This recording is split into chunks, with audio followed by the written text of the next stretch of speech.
con el doctor Francisco Padilla Beltrán, cronista municipal de Culiacán y miembro del Colegio de Historiadores de Sinaloa, que nos está hablando acerca de Antonio Nakayama, sus aristas, su formación, lo académico. Doctor Padilla,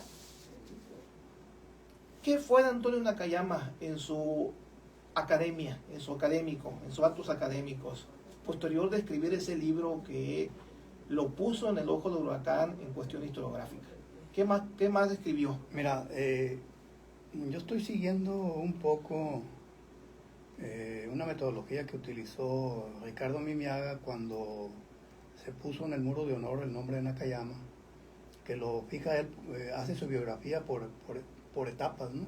Sí. Su etapa de adolescente, su niñez, y luego su etapa de madurez, la parte donde se va al exilio, ¿verdad?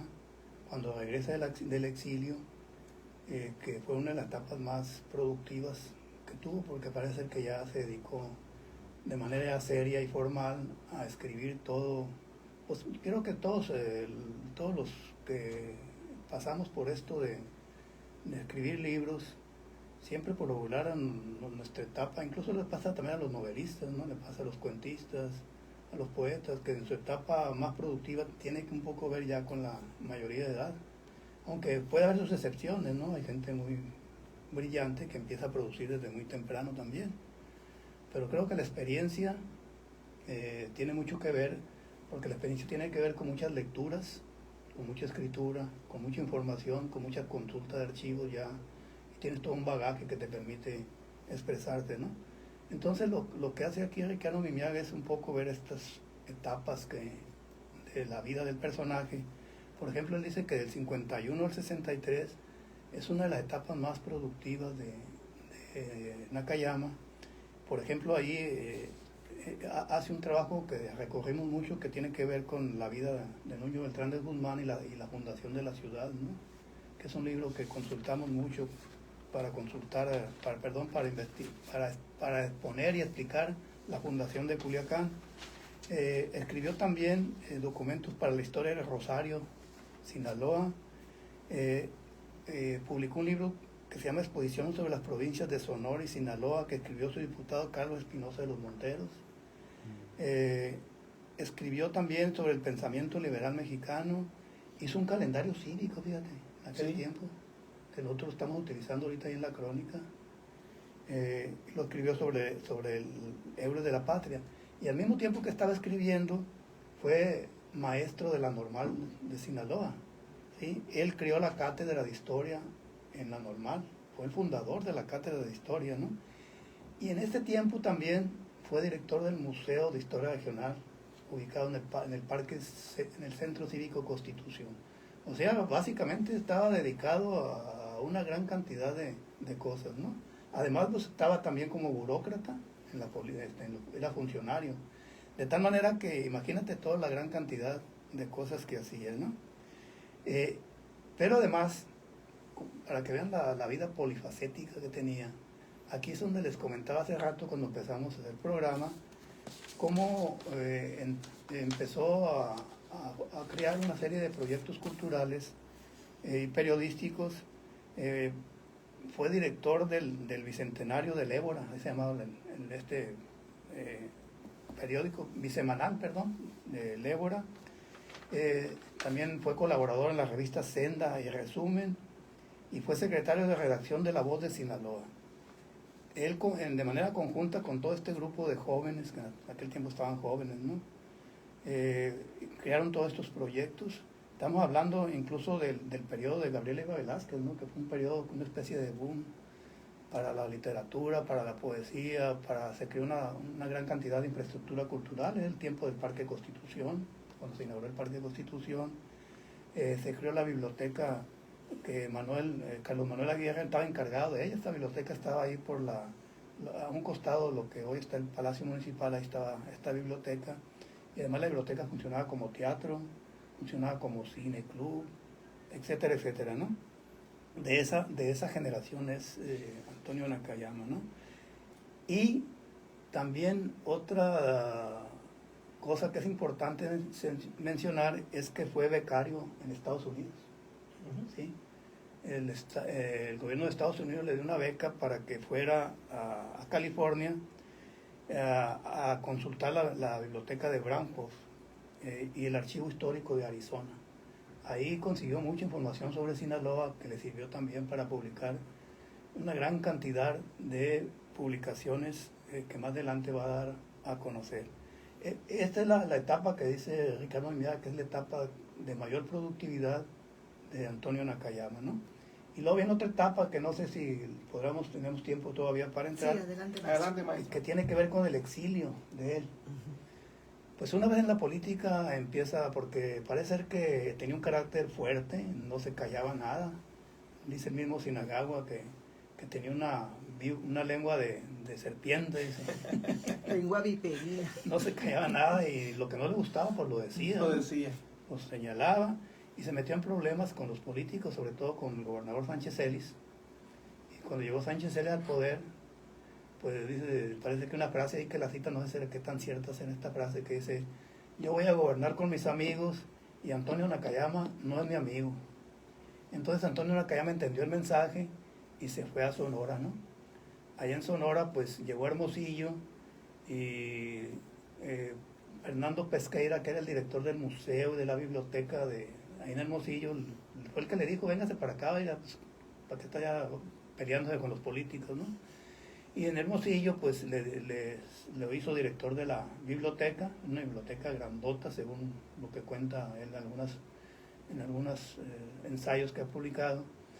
Y ahí mismo se convirtió también en un gran promotor cultural, ¿no? Convirtió la biblioteca, sobre todo la cafetería, en tertulias literarias, conversaba mucho con los jóvenes, hizo una feria del libro, empezó a investigar también ahí en Hermosillo. Ahí es donde da a conocer este famoso libro que la otra vez le comentaba a Gabriela, las diferencias entre sonorenses y sinaloenses, ¿no? Sí. Que es un libro un libro muy pequeño, pero muy entretenido, porque el hecho de estar allá le permitió conocer un poco la identidad del sonorense y la identidad del sinaloense, y empieza a hacer una serie de comparaciones, ¿no? Acordémonos que pues éramos un solo estado, el estado de Occidente. Entonces tenemos muchas afinidades con los sonorenses, pero también tenemos una serie de diferencias. Entonces a él le interesaba un poco algo que estaba haciendo también el Guacho Félix por acá, ¿no? Que quería explicarse la identidad del sinaloense. Entonces lo que hace él es comparar qué eran los sonorenses y qué eran los sinaloenses. Es un libro que lo pueden encontrar en cualquier biblioteca, ¿no?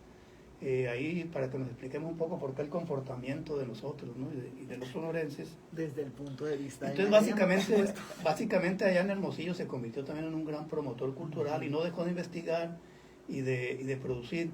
Por ejemplo, ahí hizo un libro sobre el Padre Quino, ahí estando en Hermosillo. Y ya para el 69, la etapa que él considera aquí también Ricardo, que es del 69 al 78, pues ya había salido Sánchez Celis del poder, y había entrado Valdés Montoya, creo, al poder, y además la señora se había puesto un poco enferma y quería regresar a Sinaloa.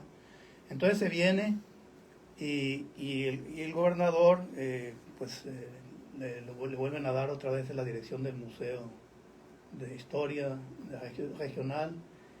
Lo hacen cronista, que es donde entra a ser cronista de la ciudad, ¿no? Cronista oficial con Mariano Cardón López en la presidencia municipal. Así es. Y empieza otra vez a producir una gran cantidad, ¿no? Aquí, por ejemplo, produce Pioneros en California, Juárez, Rumbo y Señal, Sinaloa, El drama y sus actores. Es un libro que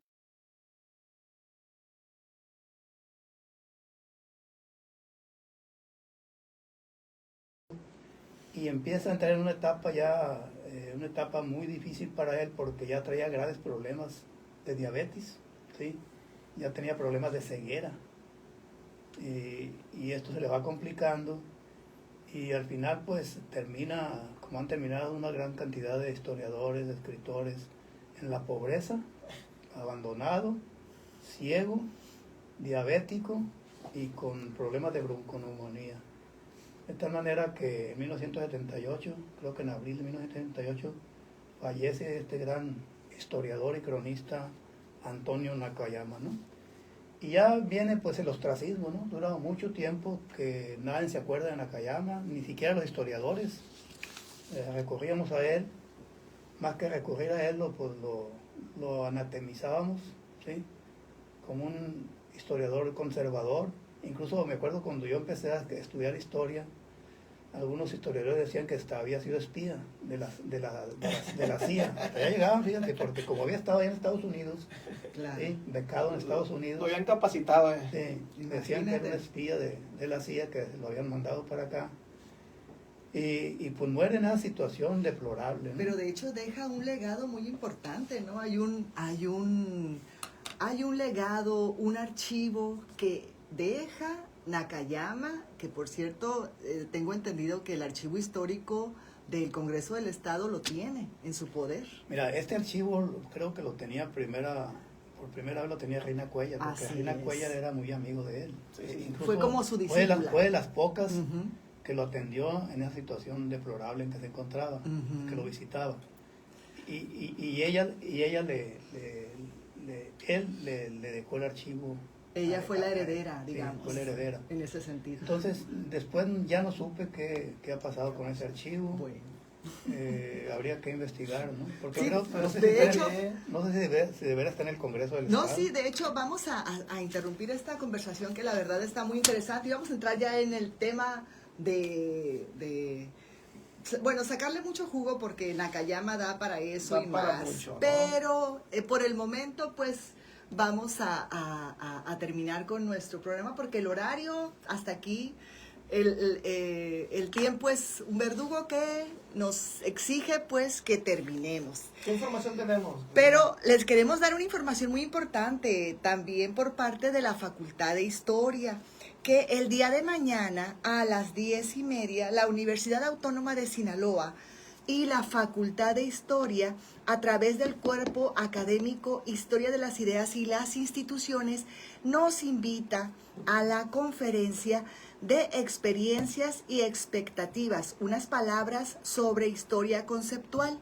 Quien va a impartir esta conferencia es la doctora Lorena Cortés Mandesa. Ella viene invitada de la Universidad de Guadalajara, está aquí en la ciudad, está en la Facultad de Historia. Como maestra invitada, ella está dándole un curso intensivo a los doctorantes de nuestra facultad, así que todos ustedes están invitados mañana 10:30 en el auditorio de la Facultad de Historia. Cordialmente invitados todos ustedes. Los esperamos mañana a la conferencia. Doctor Padilla, pues muchas gracias por hablarnos de Antonio Nakayama. Es sin duda un referente historiográfico para nosotros que iniciamos en historia, en el conocimiento histórico. No, pues gracias a ustedes, ya saben, cuando me inviten aquí me tendrán. Muchas gracias, Muchas al gracias, auditorio también doctor. por escucharnos. Muy amable. Y nos escuchamos pues la próxima semana. Gracias por acompañarnos en esta emisión de Voces y Diálogos con Historia, un programa de la Facultad de Historia para Radio UAS. Muchas gracias.